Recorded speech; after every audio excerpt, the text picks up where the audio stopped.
आप सबको खुश आमदीद। आज हम एक बहुत ही दिलचस्प मौजू पर बात करने वाले हैं, पैमाइश की दुनिया यानी मेजरमेंट। और इस दुनिया का एक ऐसा राज जिसे साइंसदान रोज़मर्रा की ज़िंदगी से डील करते हैं, खामियां। जी हाँ, हम ये जानेंगे कि आखिर कोई भी पैमाइश कभी भी बिल्कुल परफेक्ट क्यों नहीं हो सकती। तो चलिए शुरू करते हैं एक बुनियादी सवाल से। क्या ये वाकई मुमकिन है कि किसी भी चीज़ को बिल्कुल ऐन मुताबिक एकदम ठीक ठीक नापा जा सके? अब सुनने में तो ये सवाल बहुत सादा सा लगता है, लेकिन इसका जवाब साइंस की बिल्कुल बुनियादों तक जाता है। और सच्चाई ये है कि कोई भी पैमाइश कामिल नहीं होती। इस बात को समझना बहुत ज़रूरी है। ये कोई नाकामी नहीं है, बल्कि साइंस का एक बुनियादी उसूल है। और आज हम इसी की गहराई में जाएंगे और देखेंगे कि साइंसदान इस हकीकत के साथ काम कैसे करते हैं। तो आइए इस कामिल पैमाइश यानी परफेक्ट मेजरमेंट के ख्याल को थोड़ा तोड़ते हैं। आखिर हर मेजरमेंट में हमेशा थोड़ा सा शक, थोड़ी सी गलती की गुंजाइश क्यों होती है? इस बात को समझना हमें साइंस को एक बिल्कुल नए ज़ाविये से देखने में मदद देगा। अब सवाल ये है कि ये शक आता कहाँ से है? इसका पहला सुराग तो खुद हमारे आलात यानी हमारे इंस्ट्रूमेंट्स में ही छुपा है। सोच कर देखें, एक मामूली से रोलर से लेकर एक बहुत ही कॉम्प्लेक्स डिजिटल स्केल तक हर टूल की अपनी कुछ हुदूद होती हैं, लिमिटेशंस होती हैं जिनसे आगे वो नहीं जा सकता। और बस यहीं से हमें अपनी तहकीक का पहला क्लू मिलता है, और वो है अनसर्टेनिटी यानी गैर यकीनी सूरत हाल। मेजरमेंट एरर्स के इस पूरे स्रार मामले को सुलझाने के लिए ये हमारा पहला और सबसे अहम कदम है। ज़रा तसव्वुर करें, आप एक रूलर से कोई चीज़ नाप रहे हैं, ठीक? और रीडिंग जो है वो दो निशानों के बिल्कुल बीच में आ जाती है। आप क्या करेंगे? अंदाज़ा लगाना पड़ेगा ना? बस यही वो लम्हा है जहाँ से अनसर्टनिटी पैदा होती है।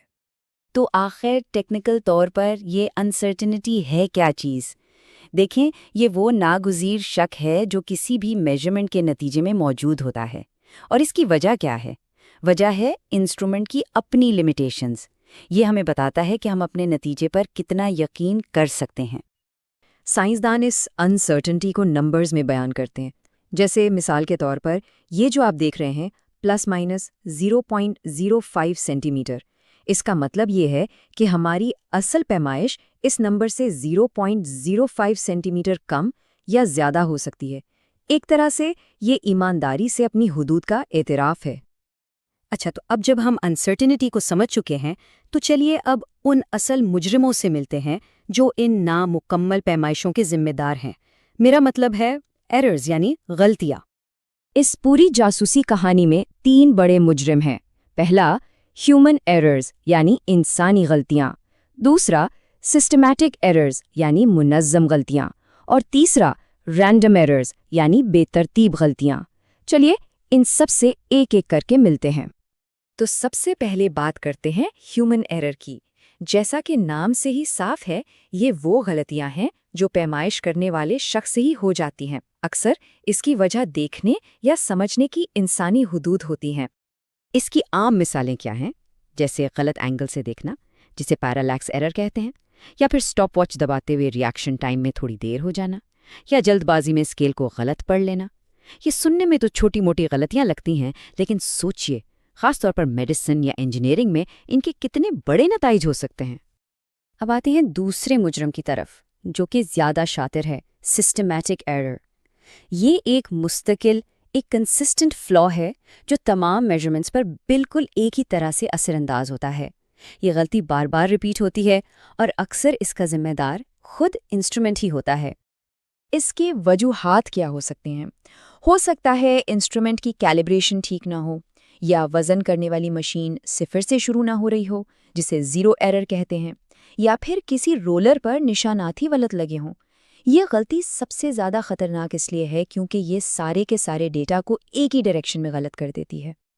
और हमारा आखिरी मुजरिम है रैंडम एरर। ये पैमाइश में होने वाली वो गैर मुतवक्के यानी अनप्रिडिक्टेबल तब्दीलियां हैं जो ऐसे हालात की वजह से होती हैं जो हमारे काबू से बाहर होते हैं, जैसे माहौल में तब्दीली। ज़रा सोचिए, टेम्परेचर में अचानक तब्दीली से किसी मेटल का फैलना, या हवा के एक झोंके से एक नाजुक से तराजू का हिल जाना, या बिजली के वोल्टेज में उतार चढ़ाव। یہ غلطیاں پریشان کن اس لیے ہیں کیونکہ یہ بالکل انپریڈکٹیبل ہوتی ہیں۔ ان دونوں کا فرق سمجھنا بہت دلچسپ ہے۔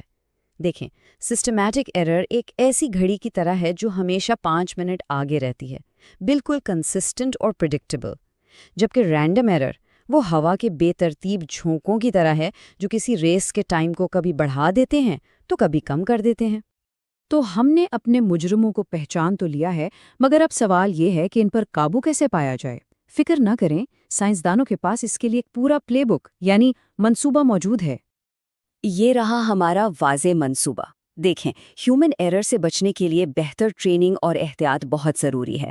سسٹمیٹک ایرر کو ٹھیک کرنے کے لیے انسٹرومنٹس کو باقاعدگی سے کیلیبریٹ کیا جاتا ہے، اور رہی بات رینڈم ایرر کی، تو کیونکہ وہ کبھی پیمائش کو بڑھاتی ہے اور کبھی گھٹاتی ہے، اس کے اثر کو ختم کرنے کا سب سے بہترین طریقہ ہے کہ کافی ساری ریڈنگز لے کر ان کا ایوریج نکال لیا جائے۔ اس طرح پلس اور مائنس ایک دوسرے کو کینسل کر دیتے ہیں۔ اور یہی شاید اس پوری کہانی کا سب سے اہم سبق ہے۔ سائنس کا مقصد پرفیکشن حاصل کرنا نہیں ہے، بلکہ اس کا مقصد ہے اپنی لمیٹیشنز کو سمجھنا اور غلطیوں کو جتنا ممکن ہو سکے کم سے کم کرنا۔ یہ اس نامکمل دنیا کو ایمانداری سے سمجھنے کا ایک عمل ہے۔ تو آخر میں آئیے اس بات پر غور کرتے ہیں کہ یہ سب کچھ اتنا اہم کیوں ہے۔ ایکیوریسی یعنی درستی اور ان غلطیوں کو سمجھنا ہماری دنیا کو آخر کس طرح تشکیل دیتا ہے؟ تو آخر میں یہ سوال باقی رہ جاتا ہے، اگر کوئی بھی پیمائش پرفیکٹ نہیں ہے تو کیا سائنسی سچائی بالکل ایبسولوٹ ہو سکتی ہے؟ یہ ایک بہت گہرا سوال ہے جو ہمیں سائنس کی اصل نوعیت پر سوچنے پر مجبور کرتا ہے کہ سائنس شاید کامل جوابات کی تلاش کا نام نہیں، بلکہ اس نامکمل دنیا کو سمجھنے کی ایک مسلسل کوشش کا نام ہے۔